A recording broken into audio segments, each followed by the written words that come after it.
Amar putusan mengadili: 1. Mengabulkan permohonan pemohon untuk sebagian. 2.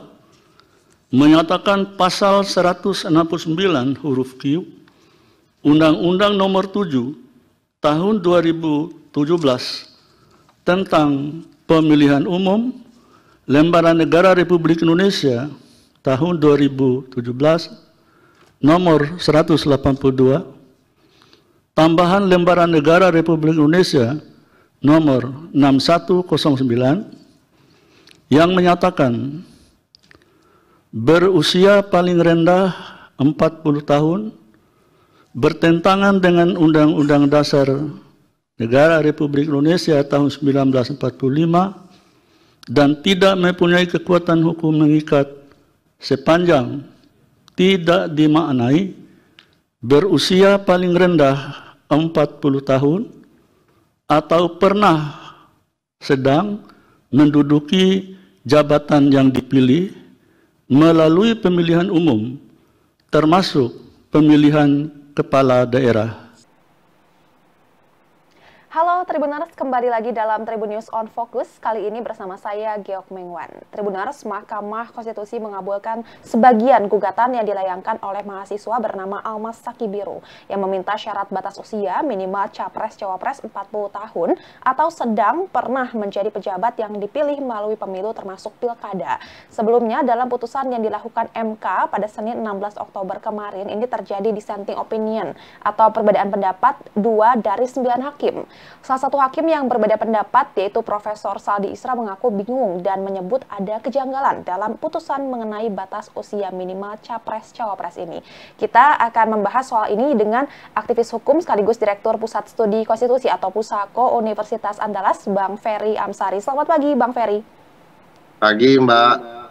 Oke, Bang. Putusan MK yang mengabulkan perkara nomor 90/PUU strip 21/2023 yang mengubah syarat capres dan cawapres ini mengejutkan banyak orang, Bang. Termasuk apakah ini Abang juga termasuk yang terkejut soal hal ini gitu sebagai pakar hukum tata negara. Apa reaksi Abang saat mendengar gugatan itu dikabulkan? Saya tidak terkejut, saya tertipu. Oke, tertipu. Karena pagi-paginya itu merasa senang saja karena putusan itu sesuai dengan harapan ya, walaupun banyak informasi bahwa memang akan ada karpet merah untuk Gibran Rakabuming dalam pencalonan sebagai calon wakil presiden. Begitu didengar pagi hari, ternyata saya merasa itu tidak benar informasi mengenai karpet biru itu, sebab ternyata hakimnya malah komposisinya 7-2 ya, 7 yang menolak dan 2 yang dissenting.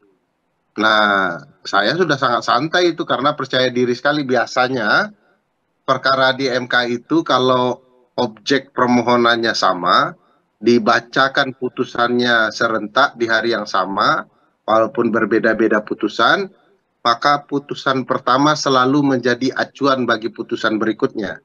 Baik. Biasanya putusan berikutnya itu adalah diputus tidak dapat diterima. Dalam bahasa kampung saya itu need on van verklaard ya, tidak dapat diterima karena sudah ada putusan perkara sebelumnya, sehingga tidak perlu diterima dan harus mengacu kepada putusan sebelumnya.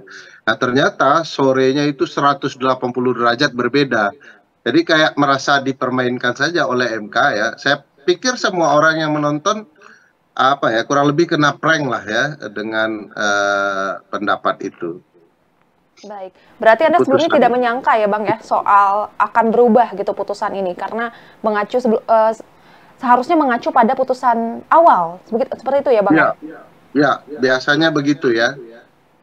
Makanya kalau dilihat 2 putusan setelah putusan perkara nomor 90 yang pemohonnya Syakib ini dinyatakan 2 putusan setelah itu kan tidak dapat diterima. Nah, itu biasanya ya mengikuti putusan. Tapi MK bermain ya, mulai dengan banyak pencabutan perkara, ya, penetapan pencabutan perkara, putusannya dibacakan, sehingga kita cukup lama tersita waktunya dengan menunggu putusan pencabutan berbagai perkara, termasuk undang-undang asuransi dan lain-lainnya. Lalu baru masuk ke pokok persoalan sekitar jam 11 atau jam berapa gitu ya, agak siang. Nah, baru kemudian dibacakan putusan-putusan yang menyatakan penolakan permohonan. Jadi dengan sangat percaya diri waktu itu saya pikir ini tidak mungkin berbeda karena lumrahnya MK selalu berpedoman pada putusan pertama. Nah, ternyata memang ini nuansanya sangat berbeda. Saya melihat memang sudah direncanakan secara politis ini betul-betul sangat strategis ya. MK membiarkan publik terbuai dengan isu bahwa MK sudah menegakkan konstitusi. Teman-teman media juga tertipu saya pikir karena sebagian berita setelah putusan yang menolak itu dengan judul berita kan mengatakan bahwa MK menolak perkara PSI dan segala macamnya itu. Baik, namun ternyata itu bukan putusan final ya Bang ya? Ya.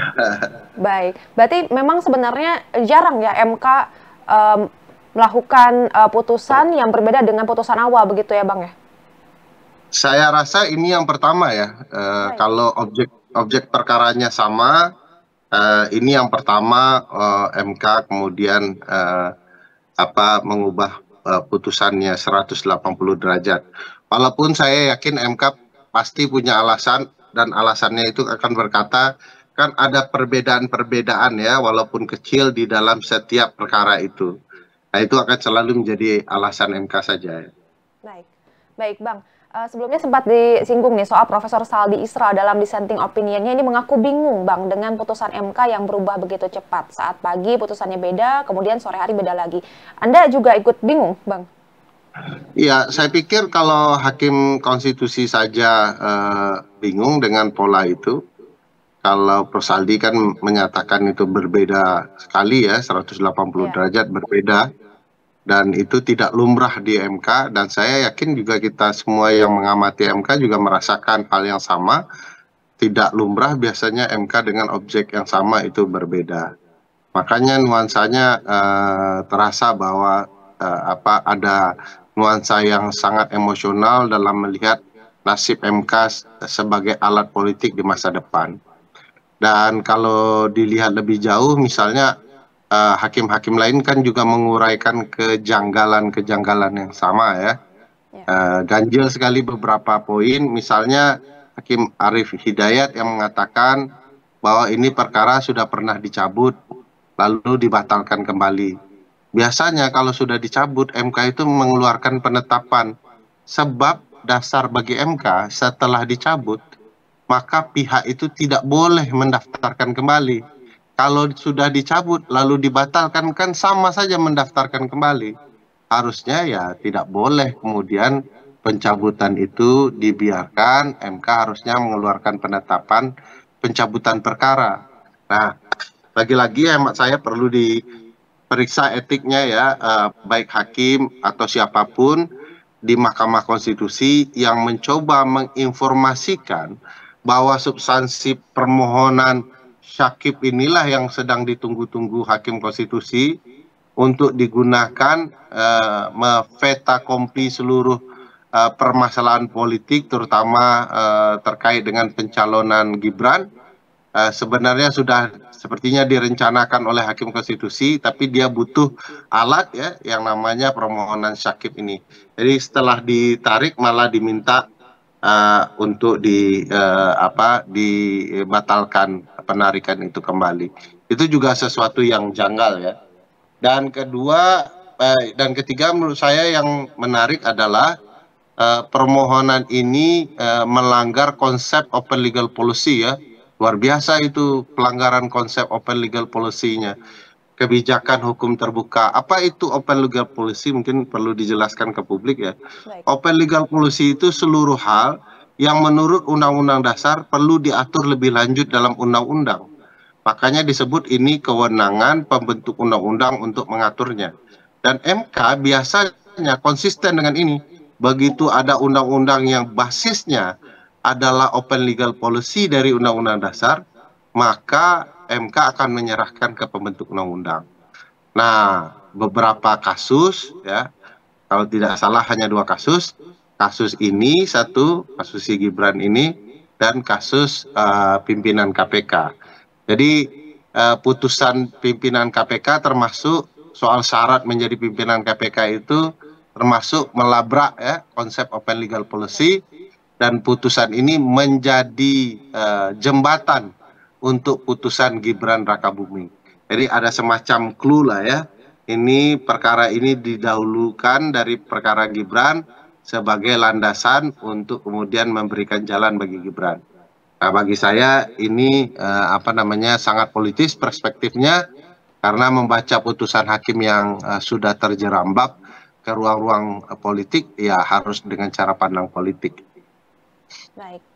Baik Bang, selain kejanggalan yang disebut oleh Abang tadi nih, ada keanehan yang disorot sama Profesor Saldi dalam dissenting opinion-nya. Salah satunya ini mengenai Ketua MK Anwar Usman tidak ikut dalam rapat permusyawaratan hakim atau RPH pada tanggal 19 September 2023 dengan alasan ada konflik kepentingan. Tapi kemudian ini Anwar Usman ikut dalam RPH tanggal 21 September 2023. Dalam RPH ini tiba-tiba saja mayoritas hakim MK berbalik arah. Bagaimana Anda melihat kronologi ini? Kenapa tiba-tiba mayoritas hakim malah berbalik arah? Bukankah seharusnya hakim harus independen atau terlepas dari kekuasaan manapun? Ya, saya pikir memang ini strategi politik Pak Ketua ya. Karena perkaranya banyak, dia ingin mencoba berdiplomatis ya, di perkara-perkara lain mau menunjukkan bahwa dia tidak terlibat.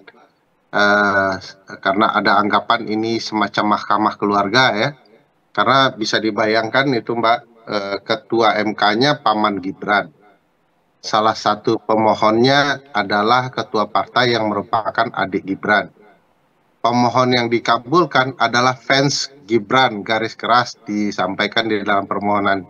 Saya pengagum Pak Gibran karena ini. Termohon salah satunya adalah pemerintahan ayahnya Gibran. Substansinya bicara soal kepentingan Gibran. Jadi ini memang mahkamah keluarga. Dan Ketua MK coba menghindarkan perspektif itu ya, supaya di awal-awal permohonan yang dibacakan putusannya, nuansa mahkamah keluarga itu bisa dihilangkan. Nah, itu sebabnya ini bagi saya taktik, karena yang paling penting kan satu putusan saja yang dikabulkan, maka karpet merah untuk Gibran sudah ada begitu ya, tidak perlu seluruh putusan, dan oleh karena itu dia bermain di ujung perkara 90 begitu Mbak. Baik, berarti konflik kepentingan ini yang dimaksud yaitu konflik kepentingan keluarga begitu ya Bang ya? Iya. Jadi sebenarnya kalau dibaca Undang-Undang Kekuasaan Kehakiman, jelas bahwa kalau ada hakim yang memiliki relasi kekeluargaan, baik ke atas, ke samping maupun ke bawah dengan para pihak, maka dia wajib ya mengundurkan diri. Nah, ini tidak mengundurkan diri, hanya tidak ikut di dalam menjatuhkan putusan. Nah, di sini sudah melanggar sebenarnya konsep Undang-Undang Kekuasaan Kehakiman. Kalau mau ditilik lebih jauh, ada Undang-Undang Nomor 28 Tahun 99 tentang penyelenggaraan negara yang bersih dan bebas KKN, korupsi, kolusi, nepotisme. Nah, ini yang menarik ya, bahwa kasus ini nuansa nepotismenya tinggi. Di dalam Undang-Undang 28 itu dinyatakan juga penyelenggara negara tidak boleh terlibat nepotisme itu. Nah, bayangkan nepotisme yang kalau dikatakan korupsi, kolusi, nepotisme ya, 3 serangkai kejahatan masa Orde Baru ini, nepotisme ini kan termasuk yang salah satu yang sudah lama ditinggalkan. Karena korupsi dan kolusi yang kemudian jadi upaya pemberantasan ya. Nah, sekarang hidup lagi dan dipertontonkan melalui sidang perkara di Mahkamah Konstitusi kemarin, nepotisme ala Orde Baru ini. Baik. Tadi kan Abang sempat menyinggung bahwa ini termasuk pelanggaran karena soal keterikatan keluarga yang seharusnya mengundurkan diri ya hakim yang terlibat dengan hubungan keluarga ini. Untuk sanksinya sendiri sebenarnya seperti apa sih Bang? Mungkin banyak orang yang nggak tahu gitu karena kan ini disebut melanggar. Nah, lalu sanksinya seperti apa seharusnya? Sanksinya kan etik. Nah, ini problematikanya ya. Di MK itu ada lembaga khusus penegakan etik semacam Dewasnya kalau di KPK Baik. atau DKPP-nya kalau di KPU. Namanya Majelis Kehormatan Mahkamah Konstitusi. Nah, sayangnya MK-MK ini kosong jabatannya. Anggotanya itu ada yang meninggal dunia atau pensiun. Nah, sampai sekarang oleh Ketua MK sengaja tidak diisi. Walaupun sudah ada informasi yang mengatakan sudah ada anggota Mahkamah Kehormatan Mahkamah Konstitusi ini yang dipilih. Nah, jangan-jangan tidak diisinya anggota MK-MK ini oleh Ketua MK ya agar dia bisa dengan sesuka hati melanggar etik. Nah, misalnya kalau dilaporkan ke Komisi Yudisial soal pelanggaran etik hakim, masalahnya MK sudah mengeluarkan putusan bahwa subjek hukum dari pengawasan Komisi Yudisial dikecualikan untuk hakim konstitusi. Jadi hakim konstitusi itu sudah merekayasa sedemikian rupa agar pelanggaran-pelanggaran etiknya bisa ditolerir begitu ya. Jadi menurut saya ya banyak masalah lah ya soal MK-MK ini, terutama sanksi. Yang kalau dari perspektif lain ya, kalau disengaja ada permainan putusan demi kepentingan pihak-pihak tertentu karena janji atau kepentingannya lain, ya bisa dipidana. Cuman siapa juga yang berani mempidana keluarga presiden? Karena kepolisian dan kejaksaan adalah bawahan presiden kan. Oke, jadi seperti disetting seperti gitu ya Bang ya? Ya kurang lebih begitu ya. Drama Korea tingkat tinggi ini. Crash Landing on Mahkamah Konstitusi seri kedua ini. Waduh, jadi drakor ya Bang ya. Baik, Bang, nih kalau melihat susunan hakim MK nih, 5 hakim yang mengabulkan, yakni 2 hakim usulan MA, yaitu Anwar Usman dan Manhan Sitompul. Kemudian 2 hakim usulan Presiden, yaitu Profesor Eni dan Prof. Daniel, serta 1 hakim usulan DPR, yaitu Guntur Hamzah. Sementara yang menolak ini 2 hakim dari DPR, yaitu Arif Hidayat dan Wahidudin, lalu 1 hakim dari MA, yaitu Soehartoyo, dan 1 hakim usulan Presiden, yaitu Profesor Saldi. Bagaimana Anda melihat peta susunan hakim yang mengabulkan dan menolak ini? Saya pikir memang tidak bisa dilihat korelasi background ya dalam konteks kasus ini. Karena kalau dilihat korelasi background, mungkin saja hakim itu dipilih di DPR karena kepentingan partai politik ya, bukan kepentingan institusi DPR-nya. Misalnya kita ketahui lah ya Pak Arif Hidayat cukup dekat dengan PDIP. Tapi kalau dibaca begitu, sebenarnya penunjukan yang lebih liar terjadi di kasus Pak Guntur Hamzah. PDIP yang mendukungnya terutama Bambang Pacul ya. Itu kan cuman penunjukan, tidak ada proses seleksinya. Aswanto dipecat begitu saja tanpa ada alasan yang kuat, lalu ditunjuk Guntur Hamzah menggantikan. Dan yang partai yang terdepan untuk menggantikannya juga PDIP. Jadi kalau dilihat background institusi juga akan berbenturan perspektifnya. Bagi saya ini lebih sangat politis yang bisa dikatakan cair ya. Sejauh mana hakim punya kepentingan politik tertentu dengan pencalonan anak presiden ini. Dan ini memang perlu ditelusuri lebih jauh ya. Kenapa hakim-hakim tidak berpegangan kepada perkara-perkara sebelumnya, pada putusan-putusan sebelumnya, dan logikanya bertabrakan antara logika pagi dan logika sore. Dan biasanya dalam tafsir hukum ya, tafsir konstitusi, hakim yang logikanya bertabrakan itu pasti melanggar etik. Jadi basisnya menurut saya tidak bisa institusi, karena kita akan menemukan kebingungan sendiri ya. Kenapa orang dengan background yang sama bisa berbeda? Kenapa hakim asalnya di Mahkamah Agung tapi perspektifnya berbeda? Berarti background yang dilihat seharusnya justru peta politik atau kepentingan politiknya, begitu ya Bang ya? Ya, ya. Oke. Bang Ferry, apa pendapat Abang nih soal legal standing pemohon yang tidak terkait langsung dengan pokok permohonan syarat dicalonkan sebagai capres-cawapres? Ya, biasanya MK itu ketat ya di masa-masa awalnya. Apa sih eh, kerugian konkret ya yang langsung dialami oleh pemohon sehingga kerugian konstitusionalnya terhadap berlakunya sebuah undang-undang bisa dijelaskan dalam persidangan. Ini pemohon hanya seorang fans kagum dengan apa yang dilakukan oleh Pak Wali Kota Gibran di Solo begitu ya, terutama dalam hal ekonomi misalnya. Dia tidak terkait langsung apa pula kerugian prestasi sebagai wali kota dengan pencalonan menjadi wakil presiden atau presiden gitu ya. Kenapa tidak kalau Gibran itu dirugikan kalau ada yang membatasinya menjadi wali kota, kan gitu logikanya ya. Nah, ini logika yang tidak sinkron di MK yang menerima permohonan-permohonan seperti ini.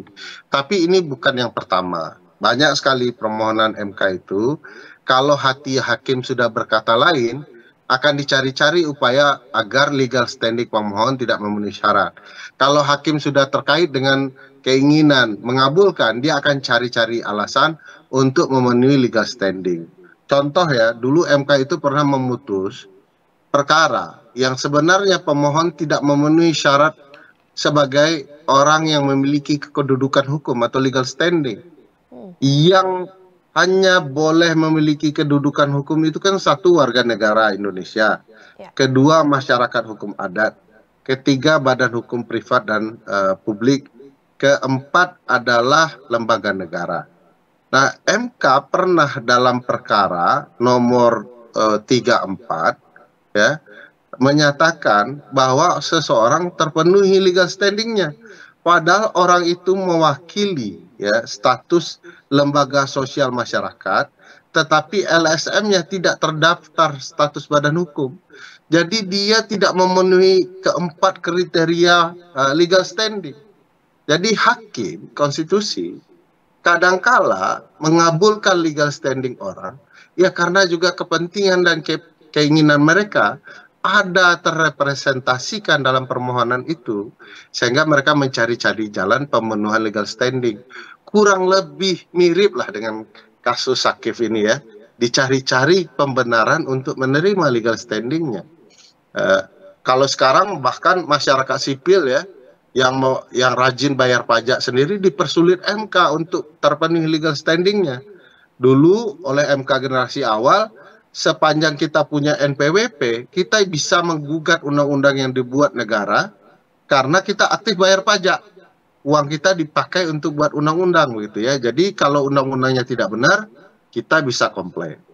Nah, sekarang MK mempersulit tuh masyarakat sipil untuk punya legal standing. Walaupun dia bayar pajak. Alasan MK, kalau Anda bayar pajak, Anda hanya boleh mengkritik undang-undang yang berkaitan dengan keuangan negara. Ini tidak relevan alasan ini, bertentangan begitu ya dengan logika hukum yang baik. Nah, sekarang juga apa yang terjadi di MK dalam perkara 90 oleh Sakif ini adalah upaya mencari-cari pembenaran sekali lagi untuk meletakkan karpet merah bagi Gibran atau jembatan emas agar memudahkan dia bersaing di pemilu 2024. Baik, berarti menurut Bang Ferry, MK ini dirasa seperti mencari-cari ya, kalau misalkan sudah terkait dengan kepentingan seperti itu ya, Bang ya? Ya. Baik. Nah, Bang, soal frasa dalam pokok permohonan juga menjadi sorotan nih, Bang. Partai Garuda memasukkan frasa penyelenggara negara, namun ditolak, Bang. Sementara mahasiswa ini yang bernama Almas ini menggunakan frasa kepala daerah, tapi justru dikabulkan meski sebagian. Bagaimana pandangan Abang nih dari kacamata hukum tata negara? Iya, ya makanya ini diperlihatkan betul ya keinginannya itu berkaitan dengan Gibran. Yang dikabulkan itu yang nyebut-nyebut Gibran secara langsung. Sementara PSI kalau dikabulkan, orang akan mengaitkan partai PSI ini kan adik Gibran ketuanya. Jadi MK terlalu terlalu terlihat begitu ya untuk punya keberpihakan kepada PSI yang notabene-nya ketuanya adalah keluarga istana. Oleh karena itu ya cari angle yang lain lah MK ya, supaya orang juga tidak terlalu bisa melihat Jadi lebih kentaranya aman ya Bang ya? relasi ya, kentaranya relasi putusan MK dengan kepentingan keluarga istana. Sekali lagi ya, ini ya pandai-pandai MK saja mencari celah, tapi sepandai-pandainya tupai meloncat kan kelihatan juga itu ya, permainan di baliknya gitu. Baik. Nah, menurut Abang nih, jika dibandingkan dengan 3 permohonan sebelumnya, seperti yang Abang sebutkan tadi, yaitu dari kader PSI, kemudian dari Partai Garuda, dan para kepala daerah, apakah putusan perkara nomor 90 ini justru menimbulkan diskriminasi, Bang? Karena hanya anak muda yang pernah menjabat sebagai kepala daerah yang dipilih secara pemilulah yang bisa dicalonkan. Iya, diskriminasinya lebih jauh dari itu. Siapa sih kepala daerah muda yang bisa dicalonkan? Kan terbatas juga jumlahnya. Mereka tidak punya partai atau bukan penguasa utama elit partai. Kalaupun mereka ada elit partai yang muda begitu ya, tidak mudah juga dia mencalonkan. Karena biasanya partai itu punya mekanisme pencalonan di tingkat-tingkat penting seperti pencalonan presiden. Tidak mudah. Jadi ini memang sangat diskriminatif sebenarnya. Kalau MK menggunakan alasan bahwa pemenuhan syarat menjadi pernah atau sedang menjadi kepala daerah ini sebagai syarat alternatif untuk maju presiden, dengan alasan intolerable injustice ya, ketidakadilan yang tidak dapat ditoleransi, maka sebenarnya putusan MK lah yang intolerable injustice itu, yang mengabaikan kesempatan orang lain dan hanya memberikan ruang kepada darah biru istana. Kalau dilihat lebih jauh, ini betul-betul merusak sistem politik, terutama sistem pengkaderan dan kandidasi di partai politik. Bayangkan orang sudah berdarah-darah ya, bahasa Melayunya bersih tungkus lumus, habis-habisan begitu ya, berjuang di partai, sudah berkali-kali mengorbankan berbagai hal di partai, ternyata tidak bisa dijadikan kandidat presiden ya, karena mungkin ada mekanisme yang dia harus lewati. Sementara Gibran selonong boy ya, mudah sekali mendapatkan tiket untuk menjadi calon wakil presiden. Tentu ada kerusakan sistem partai politik yang telah diganggu oleh Gibran, baik itu katakanlah di Gerindra, partai-partai lain pengusungnya, dan juga termasuk partai baru seperti PSI. Walaupun kalau kita mau lihat PSI itu kepentingannya dapat limpahan suara dari calon presiden yang dia ajukan saja, semacam kotel efek dari efek ekor jas dari pencalonan presiden. Biasanya partai yang memiliki calon presiden dia dapat imbas suara karena dukungan dia terhadap seorang calon. Nah, itu yang sedang dikejar oleh PSI supaya bisa masuk parlemen. Jadi kepentingan PSI politis, tetapi dia digerakkan untuk mendapatkan kurang lebih kepentingan kelompok atau orang tertentu, dalam hal ini kepentingan istana begitu ya. Baik, Bang Ferry, secara konstitusi nih, putusan ini kan sudah final dan sudah menjadi norma baru. Apakah memang demikian dan sudah tertutup peluang untuk mengembalikan ke norma yang awal? Kalau setelah jatuh putusan ini, sebenarnya memang tidak ada langkah lain ya. Ini final and binding. Cuman kan begini, kalau dibaca baik-baik putusan ini, kan ada 2 dari 5 hakim mayoritas itu mengatakan kurang lebih begini, bahwa ini memang boleh selain 40 tahun ke bawah, dengan syarat dia pernah menjadi atau sedang menjadi kepala daerah.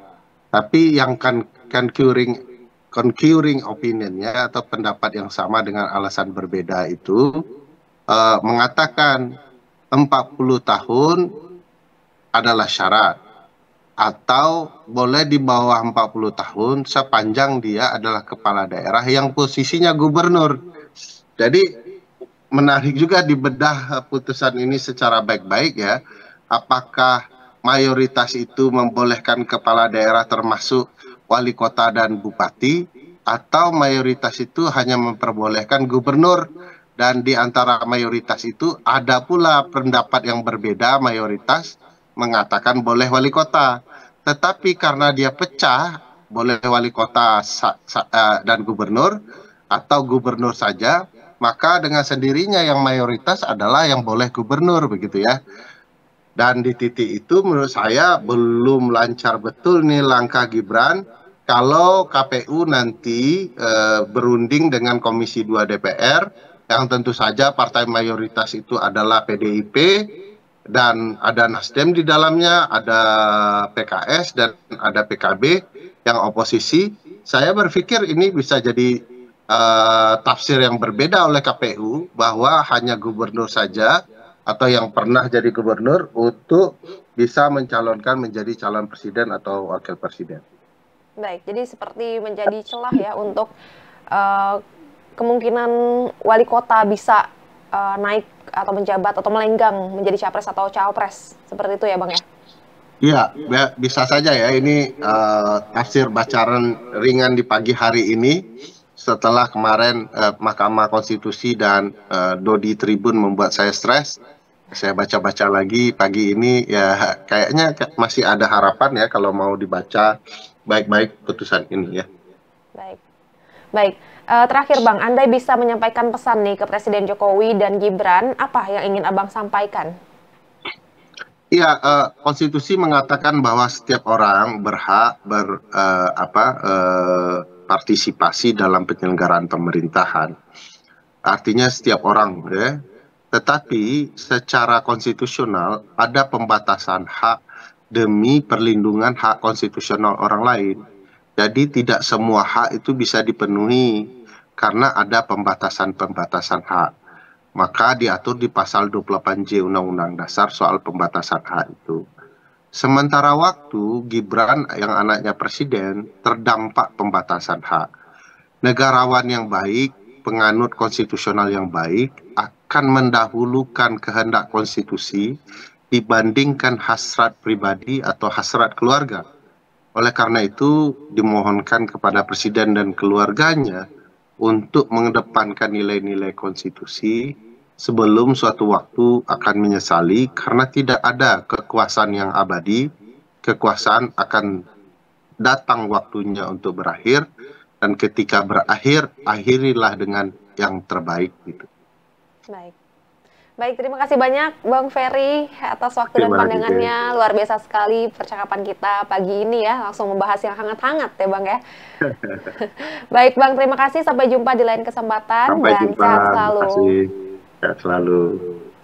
Baik, Tribuners, sekian Tribun News on Focus kali ini. Saya Giok Mingwan, pamit undur diri. Sampai jumpa.